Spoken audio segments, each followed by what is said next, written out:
Okay, सो आपको lesson समझ में आया कैसे उन बच्चों ने स्टोरी के लिए उन्होंने जो मिस नीना ने उनको आदतें बताई थी वो सारी उन्होंने अप्लाई करी और 5 मिनट के कंप्लीट भी कर दी। करेक्ट। तो ये हम भी अप्लाई कर सकते और ज़रूर करेंगे जब हमारा स्कूल फिजिकली चालू होगा। ओके, अभी एक्सरसाइज देखो। First one, with the help of a calendar आपको कंप्लीट करना है कैलेंडर की हेल्प से। Find out how many Fridays there are in this year. इस साल पूरे साल में कितने फ्राइडेज है। तो साल में 52 फ्राइडेज आते हैं, इतने ही फ्राइडेज है। And second is how many of this Fridays you will spend in school. इसमें से आप स्कूल में कितने फ्राइडेज मतलब कितने फ्राइडेज स्कूल में जाओगे। तो मैंने निकाला है उस हिसाब से तो 37 फ्राइडेज जा सकते थे, पर अभी लॉकडाउन की वजह से स्कूल बंद है, तो फ्राइडे तो क्या मंडे भी हम नहीं जा सकते, तो आप खाली लिखेंगे 37। Next, mention the things that make. हमको ऐसी चीज़ें लिखनी है जो मतलब अ क्लास अनटाइडी, जो किसी क्लास को गंदा मतलब ऐसे ढीला फैला हुआ ऐसा गंदा दर्शाते हैं। तो ऐसी चीज़ें कौन सी होती है। Paper and pencil stubs on the floor. ज़मीन पे पेपर के टुकड़े, पेंसिल का कचरा फैला हुआ होता है। बुक्स किताबें ऑल ओवर द प्लेस फैली हुई होती है सब जगह पे। Cricket desk and benches. Desk और बेंचेस टेढ़े मेढ़े हुए होते हैं, लाइन में नहीं होते। Cricket and dusty charts on the wall. दीवार पे फटे हुए और डस्टी मतलब धूल से भरे हुए चार्ट होते हैं। तो ये सारी चीज़ें क्लास को गंदा दिखाती है। And a person untidy. और किसी व्यक्ति को गंदा या लापरवाह दिखाने वाली चीज़ें कौन सी है। अनकोम्ड हेयर, बिखरे हुए बाल जो कंघी से नहीं बनाए होते हुए ऐसे बाल। Ribbons and belts Altered. तो आपके मतलब ये हमको स्टूडेंट्स के मामले में लिखना है। करेक्ट। तो रिबिन्स जो गर्ल्स होती है उनकी रिबिन्स छूटी हुई, सबके बेल्ट्स वगैरह निकले हुए होते हैं। शर्ट्स और ब्लाउजेस हैंगिंग आउट। गर्ल्स के शर्ट्स और बॉयज़ के गर्ल्स के ब्लाउजेस और अगर है तो, और बॉयज़ के शर्ट्स हैंगिंग आउट मतलब निकले हुए, इन करते रखते ना वो निकले हुए होते हैं। शूलेसेस अनटाइड, शूलेसेस छूटे हुए होते हैं। अनइवन सॉक्स, दोनों पैरों में अलग अलग सॉक्स पहने हैं। बटन्स मिसिंग है, शर्ट के बटन गायब है। अनआयरन यूनिफॉर्म, और आपका जो यूनिफॉर्म है वो बिना इस्त्री का है। तो अगर इस्त्री भी नहीं, पर पूरा ऐसा बोलते हैं ना हम, अगर इस्त्री नहीं करते, आप बराबर से घड़ी करके नहीं रखते तो उस पर से स्क्रैचेस आते हैं, तो ऐसा यूनिफॉर्म पहन के आए। तो ये सारी चीज़ें एक स्टूडेंट को अनटाइडी मतलब गंदा या लापरवाह दिखाती है। Okay, next is write any 5 things you do to tidy up your house. तो आपको ऐसी कोई भी 5 चीज़ें दिखानी है जो आप अपने घर को क्लीन टाइडी अप मतलब साफ़ सुथरा नीट नेट का रखने, सुंदर दिखने में करते हैं। तो first one, keep all the things in proper place and arrange all things in neat way. घर में जो सारी चीज़ें हैं वो सही जगह पे रखनी है और साफ़ सुथरे तरीके से रखनी है। Clean the house every day, घर को रोज़ साफ़ करना है। डो नॉट थ्रो गार्बेज और वेस्ट हियर एंड देयर, घर का कचरा जो है या घर में भी कचरा जो है वो इधर उधर नहीं फेंकना है। Dispose all waste properly and keep the house clean, जो कचरा है घर का वो सही तरीके से डिस्पोज करना है, मतलब नष्ट करना है, और घर को हमेशा साफ़ रखना है। And we should also be neat and hygienic, और हमको भी नीट रहना है और हाइजीनिक साफ़ सुथरा रहना है। ठीक है। Next, how much time do you need to get ready for school, write in the following table. तो स्कूल जाने में आपको कितना समय लगता है और आप कौन से काम करते हैं जिसको कितना टाइम लगता है, ये आपको इन टेबल में लिखना है। टास्क मतलब काम, मतलब स्कूल जाने के लिए आप कौन से काम करते हैं वो यहाँ पे लिखने हैं, और उसके लिए आपको कितना समय लगता है वो यहाँ पे लिखने हैं। देखो, फर्स्ट आपको ब्रशिंग टीथ, उठ के पहले दांत घसने होते हैं तो उसको आप 5 मिनट्स लग सकते हैं। फिर नहाना है बाथिंग, उसके लिए 15 मिनट्स लगेंगे, अच्छे से नहाते हो तो। ड्रेसिंग, कपड़े वगैरह पहनना, बाल बनाना 15 मिनट्स में होना चाहिए। फिर टू ईट ब्रेकफास्ट, ये मेरे अंदाजे से मैंने लगाई, इतने समय में होना ही चाहिए। नाश्ता करने के लिए 10 मिनट्स, आराम से करना है, घाई नहीं। And to fill school bag, और स्कूल बैग पैक है कि नहीं वो सब चेक करने के लिए 10 मिनट्स, मतलब सब स्कूल बैग भरने के लिए 10 मिनट्स।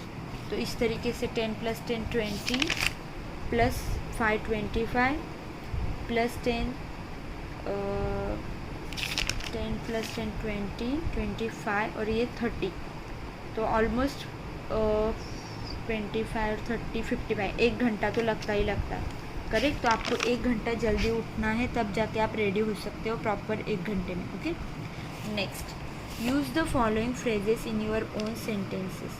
ये फ्रेजेस दे आपको, ये आपको आपके सेंटेंसेस में यूज़ करने हैं, मतलब इनको सेंटेंसेस में भरने हैं हमको। Pretty as a picture, picture की तरह सुंदर। After they had hung the new curtains the room looked as pretty as a picture. तो ये यूज़ किया, तो सेंटेंस का मतलब क्या है, जब उन्होंने घर में नए पर्दे लगाए, जब रूम में नए पर्दे लगाए तो उनका रूम पिक्चर, चित्र की तरह सुंदर दिख रहा था। नेक्स्ट, स्पिक एंड स्पैन, जैसे मैंने बताया था स्पिक एंड स्पैन मतलब नीट नेट का, स्वच्छ।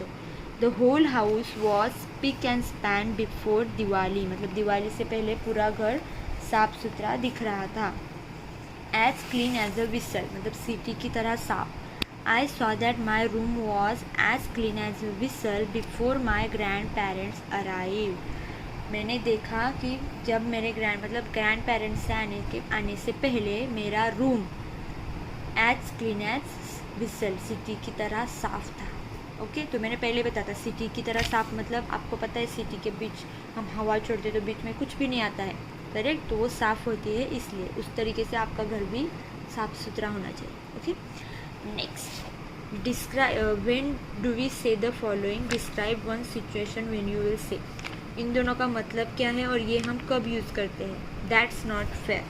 तो दैट्स नॉट फेयर हम कब यूज़ करते हैं, when we have been promised, जब हमसे कोई वादा करता है समथिंग, किसी चीज़ का, and that thing is suddenly not given to us for some reason, मतलब हमको कोई चीज़ देने का प्रॉमिस करता है और अचानक से किसी कारण की वजह से वो हमको वो चीज़ नहीं दे पाता, तब हम ये दैट्स नॉट फेयर यूज़ करते हैं। देखो, I will say that's not fair, मैं दैट्स नॉट फेयर बोलूँगी जब I have promised an ice cream on a hot day and suddenly mummy says she can not give me one because I am coughing.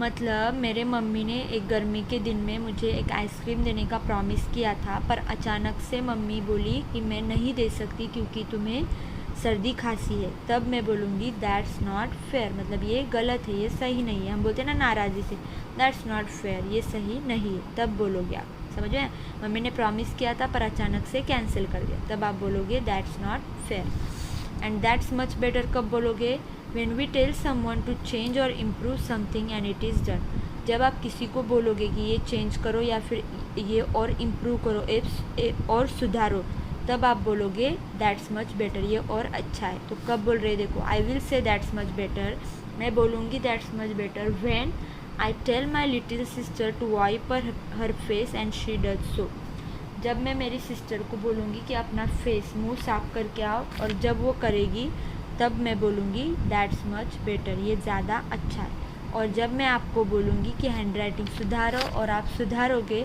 तब मैं बोलूँगी ये ज़्यादा अच्छा है। समझ में आया?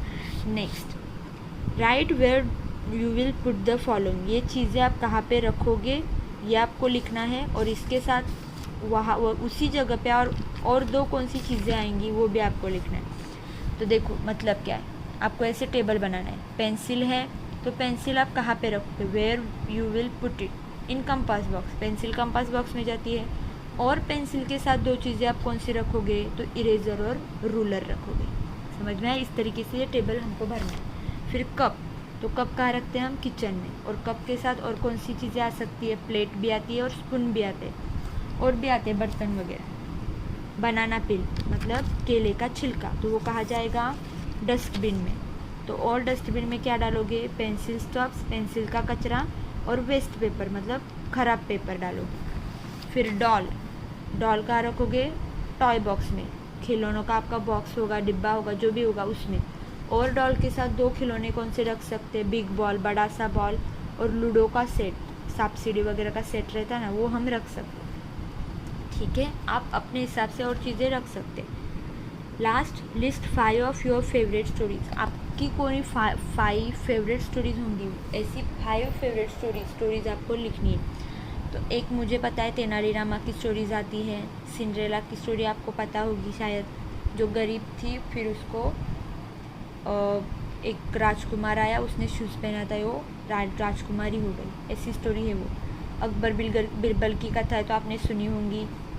और सिंदबाद द सेलर जो हमने इस बुक में पढ़ी है, थर्ड या सेकेंड लेसन में, वो भी बहुत अच्छी स्टोरी है, और छत्रपति शिवाजी महाराज की स्टोरीज़, ये सारी फेवरेट स्टोरीज़ मेरी भी है और आपकी भी हो सकती है। और आपकी जो भी फेवरेट स्टोरीज होंगी वो आप लिख सकते हैं, ऐसा ही कि नहीं 5 चाहिए, ज़्यादा भी लिख सकते हैं, ये मैंने मेरे हिसाब से दिए, ठीक है। अंडरस्टैंड, थोड़ा बड़ा लेसन था आई नो, पर आप अच्छे से आराम से ध्यान से देखोगे तो समझ में आएगा। Okay, thank you and all the best.